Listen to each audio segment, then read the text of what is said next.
सिराज अज़ीमी लिखते हैं कि मेरे अब्बा के पास एक साइकिल थी, मुझे बहुत पसंद थी। पसंद तो उन्हें भी थी। उन्होंने बड़े प्यार से रखा था उस साइकिल को। हर जुमा के दिन उसकी सर्विस की जाती थी और यूँ लगता था कि साइकिल ना हो अब्बा की महबूबा हो।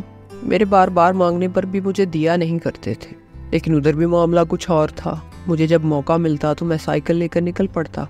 चलाता था, गिर भी जाता था, मगर एक दिन क्या हुआ कि अब्बा ने साइकिल मेरे अजीज़ चचा को दे दी। ये सदमा मेरे लिए बहुत बड़ा था। मेरे दिल में इसका दुख बैठ गया। मेरे दिल में उसका इतना सदमा था कि शायद ये मेरी ज़िंदगी का सबसे बड़ा सदमा हो। मुझे अपने अब्बा का ये रवैया बिल्कुल पसंद नहीं आया था। मेरे भाई भी जानते थे कि मुझे साइकिल चलाने का कितना शौक़ था और मुझे वो कितनी पसंद थी, लेकिन उन्होंने उठाकर चचा को दे दी। मैं बड़ा हो गया और साइकिल वाली नाराज़गी भी मेरे साथ बड़ी हो गई।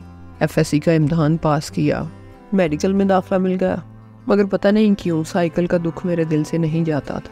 अब्बा बूढ़े हो गए, बीमार रहने लगे, वक्त गुजर गया और आखिर मैं डॉक्टर बन गया। मगर अब्बा को जाने की बड़ी जल्दी थी। शायद मेरे डॉक्टर बनने का ही इंतज़ार कर रहे थे। 2 दिन बाद ही चले गए।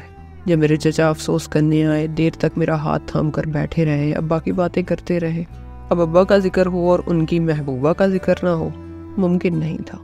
फिर बातों ही बातों में चचा ने बताया कि यार तेरी फीस बनने के लिए उन्होंने साइकिल बेच डाली। मैंने बहुत कहा था कि आप उधार ले लें, मगर उन्होंने एक नहीं सुनी और माने नहीं।